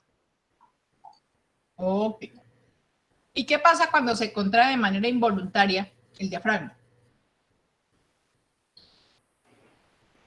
Que las cuerdas vocales se cierren de repente, lo que produce el hipo.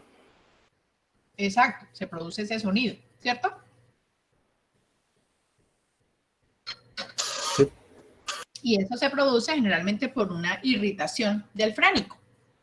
Es decir, algunas personas, yo personalmente no puedo tomar Coca-Cola fría, me da hipo, ninguna bebida fría, porque es extremadamente sensible y me da hipo y no se me quita casi que con nada. En pacientes con deterioro neurológico también les puede dar hipo por estimulación parasimpática.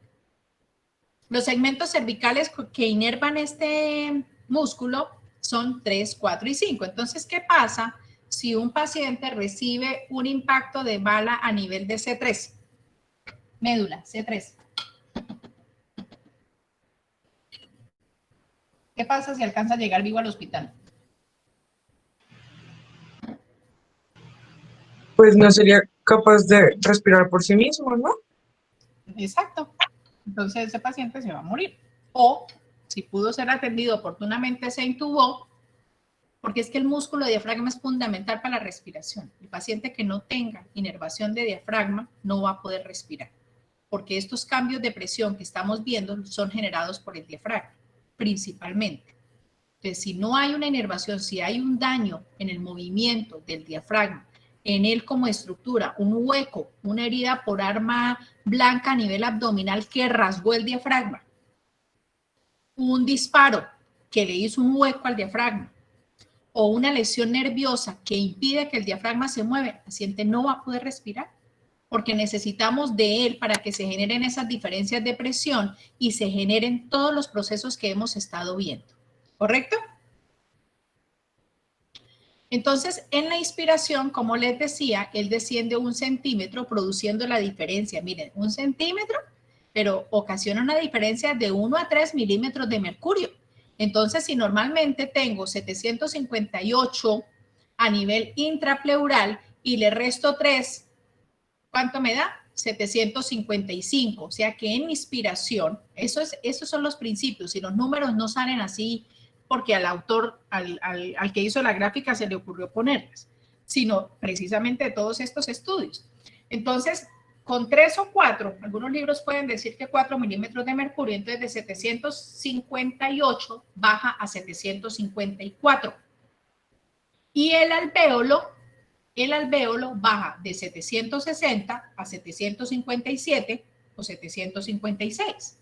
Y esa diferencia de presión generada por el movimiento del diafragma es lo que garantiza que el aire entre. En otras palabras, garantiza que nosotros podamos respirar.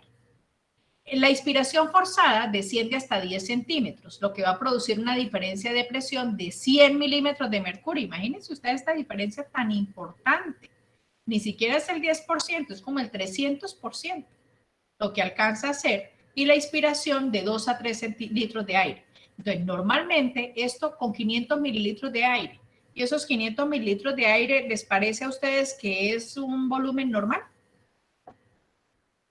Es muy bajo, ¿no? Lo normal es los 5.000 litros es la cantidad total que puede soportar un pulmón, ¿no? La cantidad total. Pero en cada respiración usted va a ingresar en promedio 7 cc de aire por kilogramo de peso. Supongamos que yo pese 70 kilogramos. 7 por 7, 49, es decir, 490 milímetros de aire están entrando a mi pulmón con cada respiración. Esos 5.000 o 6.000 que usted está diciendo, doctor, es en una respiración durante 1 minuto. Porque la frecuencia respiratoria es más o menos de 12 respiraciones por minuto. Multiplicado por 500 me da 6.000 mililitros. Y eso también depende de la talla, la estatura y la contextura del individuo.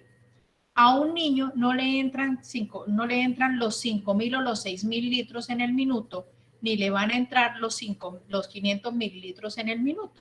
Si el niño pesa 20 kilos y lo voy a poner a 7 o a 5 cc, 5 por 2, 10, le van a entrar 100 cc por minuto, por respiración. ¿Listo?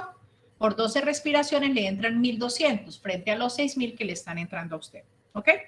Sí, es un valor normal. Este 500 es un valor aproximado a lo normal. En ventilación protectora nosotros manejamos de 5 a 7 mililitros de aire. Con eso yo saco este volumen que se denomina el volumen corriente, que es la cantidad de aire que ingresa a los pulmones para intercambiarse a nivel de los alvéolos en cada respiración, en cada ciclo. Y cada ciclo tiene una fase de inspiración y una fase de inspiración. ¿Listo? Cuando yo lo multiplico por las 12 respiraciones, entonces tengo un volumen total. Y lo que el doctor quizás me estaba diciendo también puede correlacionarse con las capacidades pulmonares totales, que eso es otra cosa que veremos, no sé si alcancemos a verla hoy, un poquito más adelante. Entonces, este es un volumen completamente normal. Pero miren que esto ocurre en una respiración. Pero miren ustedes que cuando uno hace una inspiración forzada, por ejemplo, nos vamos a meter a una piscina y vamos a nadar por debajo de la piscina, miren la cantidad de aire que incluso podemos meter. Pero esto no lo voy a multiplicar por 12 porque es que estoy en apnea. Esto lo que me está diciendo es que cuando hay una diferencia de presión, cuando hago una inspiración forzada, yo voy a utilizar todas mis capacidades pulmonares con una presión de 100 milímetros de mercurio y eso va a hacer que yo pueda ingresar hasta 2 o 3 litros de aire. Eso no lo hace todo el mundo, claramente. ¿Listo? Bueno. La presión intrapleural, que era de la que estábamos hablando ahorita. Entonces, es una presión subatmosférica. O sea, todos tenemos esa presión por debajo de la atmósfera. ¿Listo? De otra manera, no podríamos respirar. Eso es un principio y no lo pueden olvidar. Es una presión subatmosférica, tan solo 2 milímetros de mercurio por debajo, o 3. Inmediatamente, antes de la inspiración, es de alrededor de 4 milímetros, antecitos. Menor que la presión atmosférica o cerca de 756 milímetros con presión atmosférica de 760 milímetros de mercurio. Estos 4 debemos restárselo a la presión en la que yo me encuentre, es decir, si yo voy a respirar aire en Bogotá o si voy a respirar aire en Everest, pero siempre va a ser una presión subatmosférica, inferior a la presión de la atmósfera.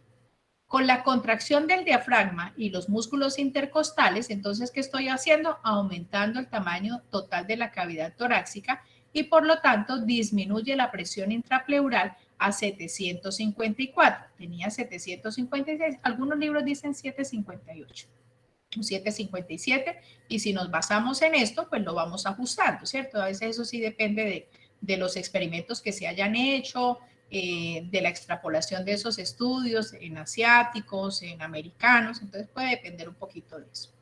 Entonces, tenemos 756, es esta presión subatmosférica, pero cuando se contrae el diafragma y los intercostales, estoy aumentando el tamaño de la cavidad torácica y va a caer a 754, antecitos de la inspiración, antecitos de que empiece.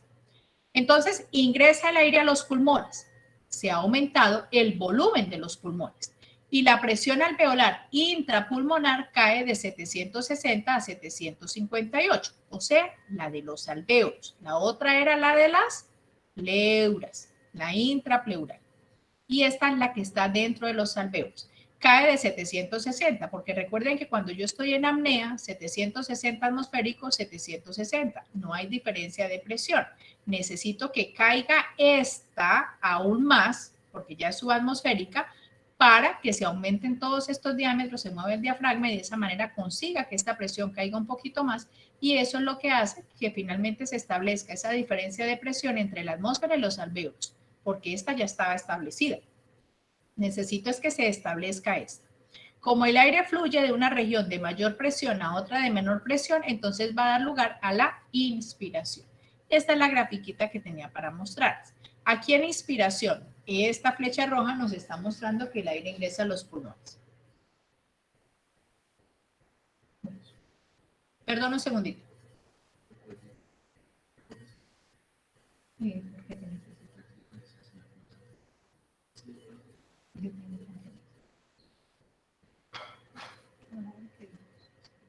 Bueno, lo siento. Entonces no hacemos solo.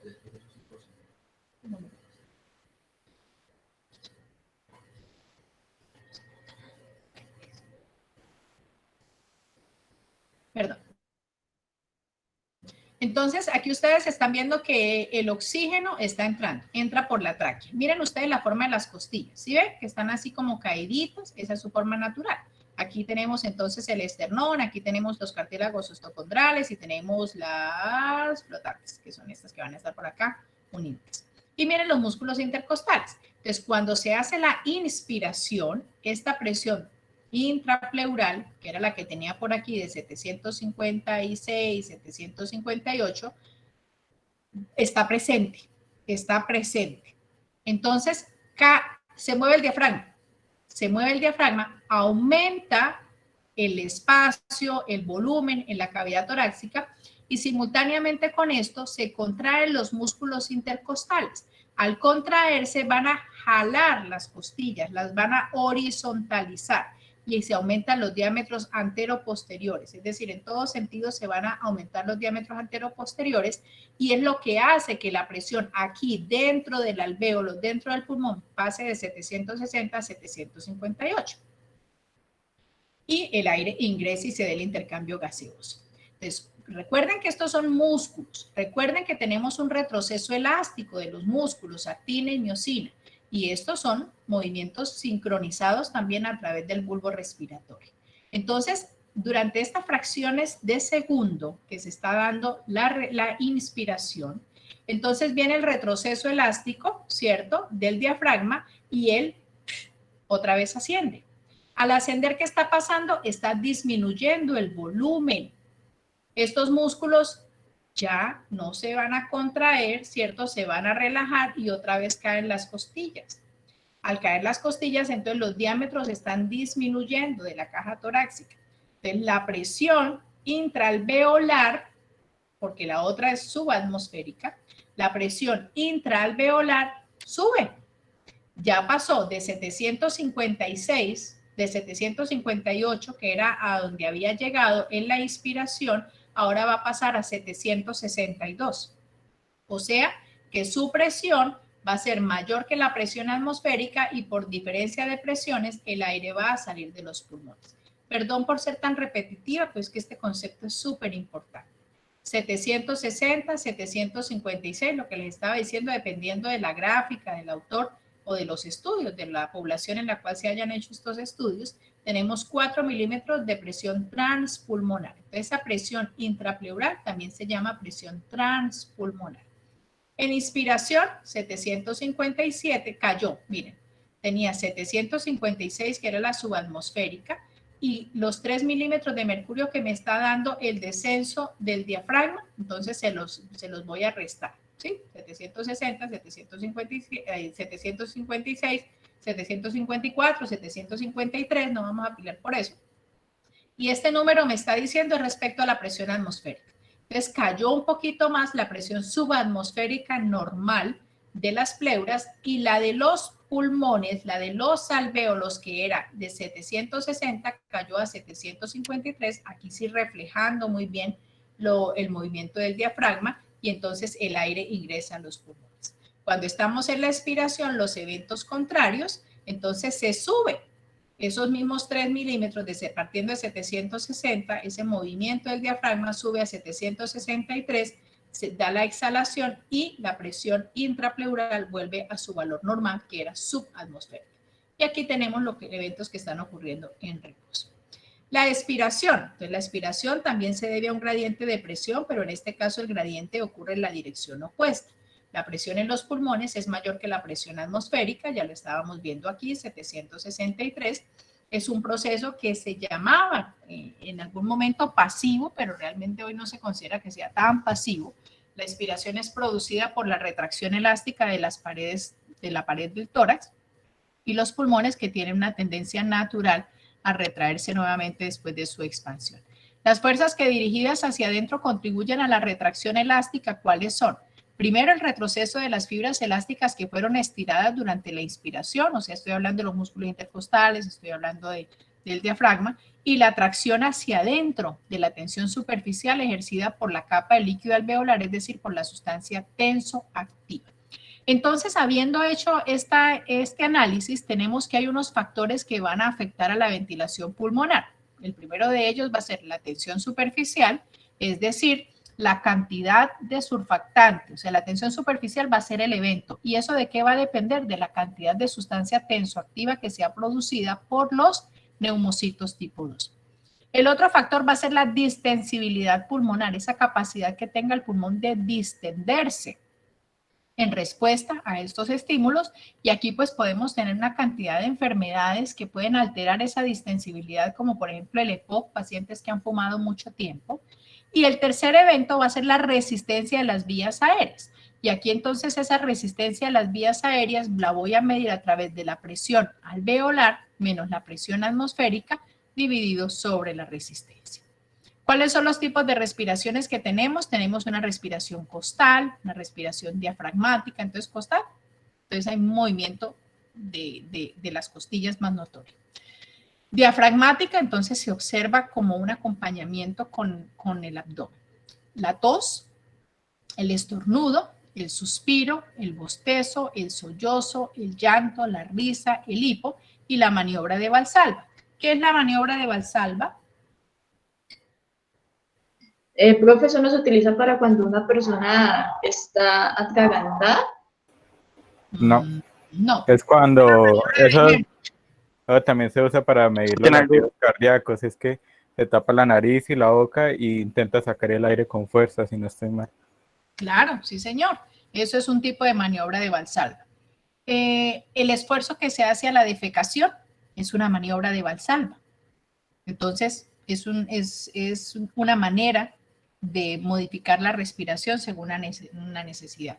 O en pacientes intubados sin que sea una maniobra como tal, pero cuando le ponemos al ventilador una presión determinada y aumentamos la presión y suministramos un puff de aire a través del pulmón artificial, eso también genera esa maniobra de Valsalva. Acá, una vista del diafragma, muy bonito. Y vamos a parar ahí. ¿Tienen dudas, preguntas, inquietudes? Ay, ¿o todo les quedó claro?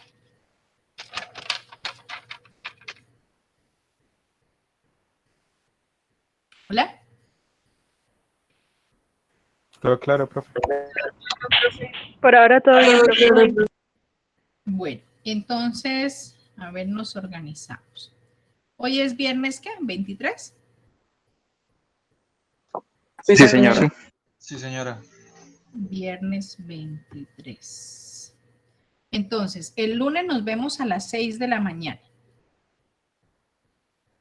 ¿Listo? Vamos a trabajar como de 6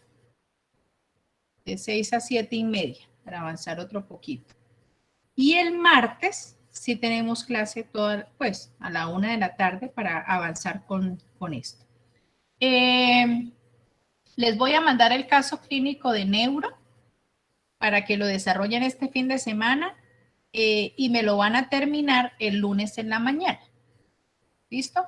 O sea, no, se los voy a mandar el lunes, después de que terminemos la clase, para que me lo entreguen al mediodía, mejor, para que tengan trabajo para ese día. El martes, entonces, nos vemos en la tarde continuando con esto. Y creo que les voy a... el jueves. Bueno, no, ahí vamos mirando. ¿Listo? ¿Dudas, preguntas, inquietudes? Profe, una pequeña Profe, pero duda. no... Profe, ¿no habrá alguna posibilidad de que más bien el caso sea este fin de semana? Es que el lunes después de su clase tenemos otra clase hasta las 12 del mediodía. Bueno, yo entonces trato de mandar. Lo que pasa es que quiero que trabajen en el resto de las horas que corresponden a fisiología. Pero bueno, está bien. Vamos a hacerlo así. Entonces yo se los mando mañana para que lo trabajen el fin de semana. Profe, con respecto a los integrantes, ¿serían los mismos de las exposiciones? Sí, no hay ningún problema con eso, como se quieran organizar. Listo, muchas gracias. Bueno, ¿alguna otra pregunta? Sí, profe, disculpa, una pequeña duda que tengo. Profe, cuando una persona, o sea, hay veces que me han pedido que cargue algo Sí. y pues me subo esfuerzo a hacer un poco y pues quedo todo mareado y todo eso. Ahí puede haber una descompresión, profe, ¿De dónde vino? en Pasto. ¿Qué altitud es Pasto? Oye, altitud. Creo que es un lugar alto. 2.527 metros. Claro. ¿Y qué presión atmosférica tiene?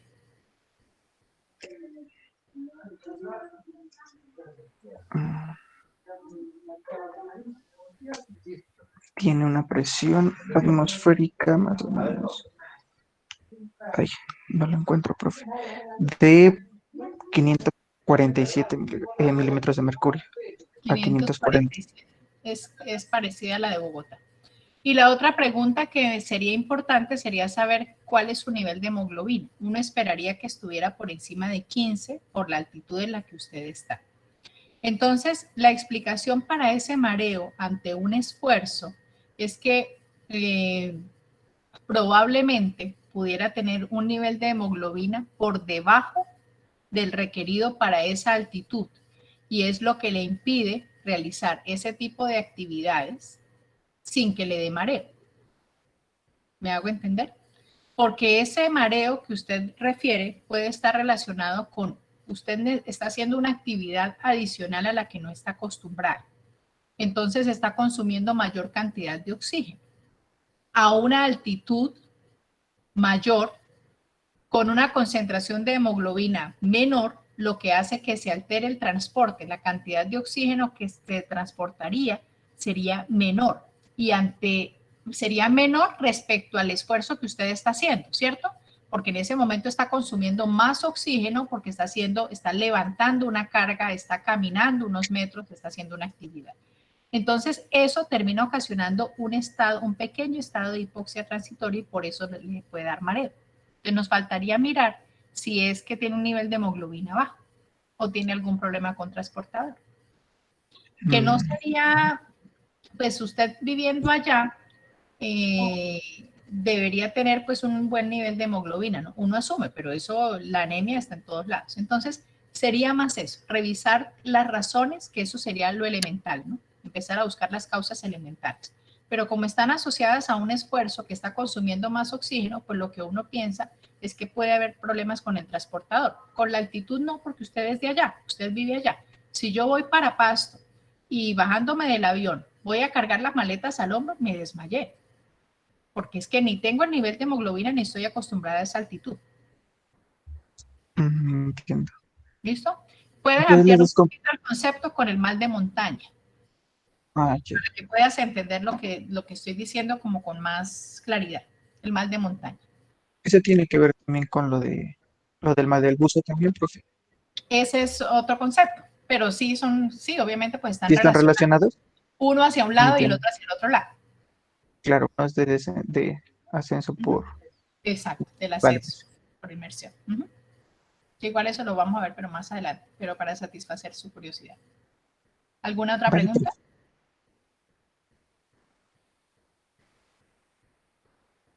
¿No? Bueno, entonces siendo así, que terminen de pasar un buen viernes y nos vemos el lunes si Dios lo permite. Y mañana les mando el taller. Listo, profe.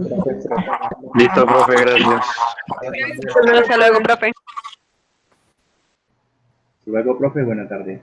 Gracias, que descansen.